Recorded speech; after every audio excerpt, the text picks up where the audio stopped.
Otep à tous, bien-aimés frères et sœurs. L'armée russe avance dans le Donbass. Ils sont déjà aux portes de Pokrovsk.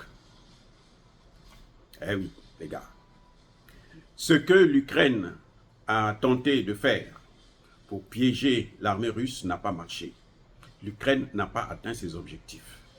Quoi que l'on dise sur LCI, sur CNN ou sur n'importe quel média occidental, ça a échoué.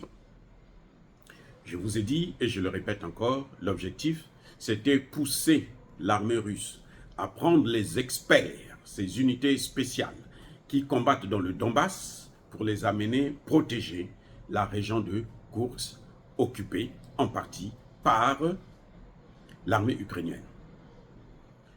L'armée ukrainienne, ce qu'elle a fait, c'est qu'elle avait pris ces unités spéciales pour les emmener dans cette région afin de pousser les Russes à se retirer et alléger le front du Donbass. Malheureusement, les Russes n'ont pas retiré les troupes. Eh oui. Ce que l'on disait il y a quelques jours, qu'on a commencé à voir les unités spéciales de l'armée russe quitter le Donbass pour aller vers Koursk, c'est faux.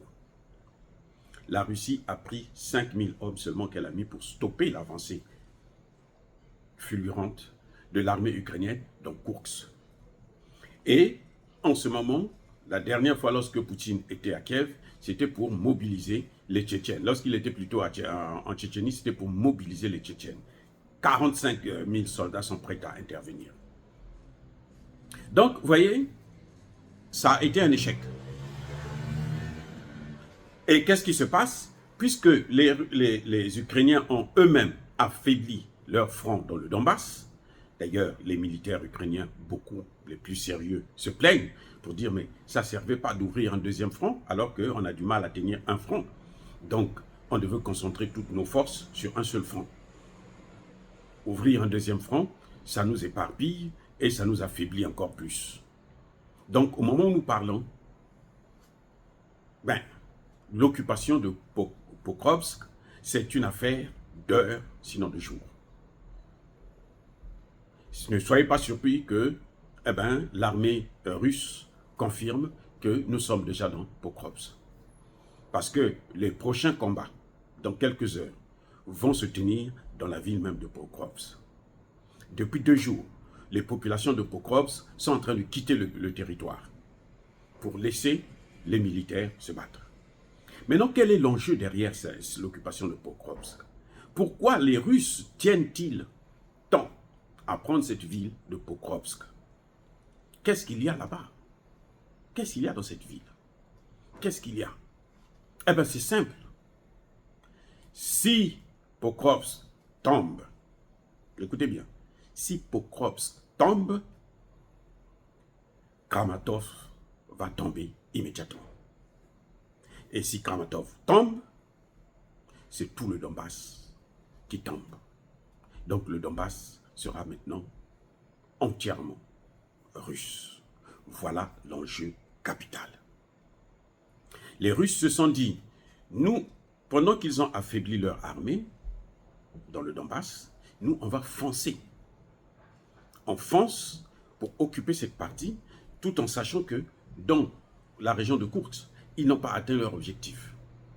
Les Russes ne sont pas partis sauver la région. Ils ont envoyé des unités ordinaires de réserve. Et entre-temps, qui ont freiné l'avancée, entre-temps, les Ukrainiens n'ont pas pu prendre la centrale nucléaire. Parce que l'objectif, c'était ça, prendre la centrale nucléaire. Et malheureusement, ils sont en train de mourir en masse. Et oui, on est en train de les neutraliser avec les armées étrangères, otaniennes, américaines, françaises, polonaises et autres, dans le territoire russe. C'est incroyable ce qui est en train de se passer. On ne veut pas dire la vérité, mais la réalité, c'est celle-là sur le terrain. Donc, les Russes se disent que si nous prenons déjà, on sécurise le Donbass, après on va s'occuper de Koursk. C'est même pas 1% du territoire russe. Il suffit d'envoyer le paquet là-bas, encercler ces gens-là, et puis faire la fête. Et voilà, c'est ce qui est en train de se passer. Donc, on voit bien que les experts otaniens et ukrainiens ont échoué. Et oui, la stratégie qu'ils avaient adoptée a échoué et elle coûte très cher à l'Ukraine. Parce que là, dès que Pokrovsk est occupé, c'est l'effondrement total de l'armée ukrainienne. Je répète, c'est l'effondrement total de l'armée ukrainienne. Parce que Pokrovsk, comme par hasard, c'est la centrale logistique de tout le front du Donbass. Je répète, toute la logistique du front du Donbass vient de Pokrovsk.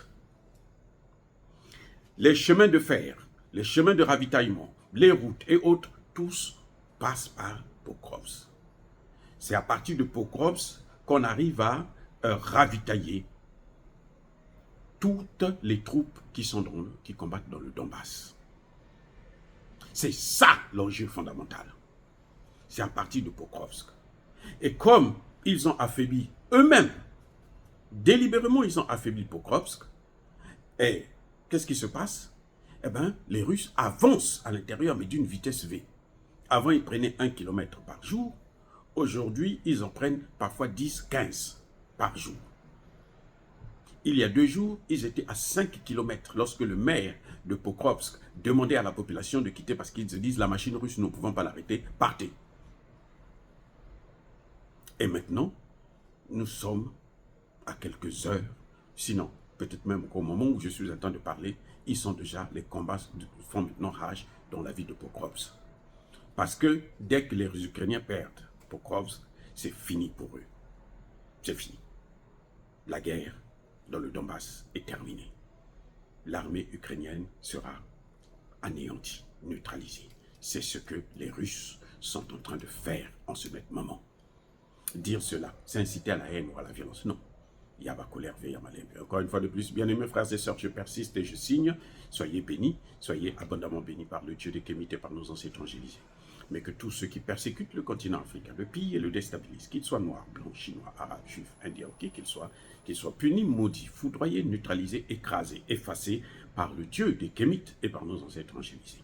Vive l'Afrique éternelle, j'ai dit et j'assume.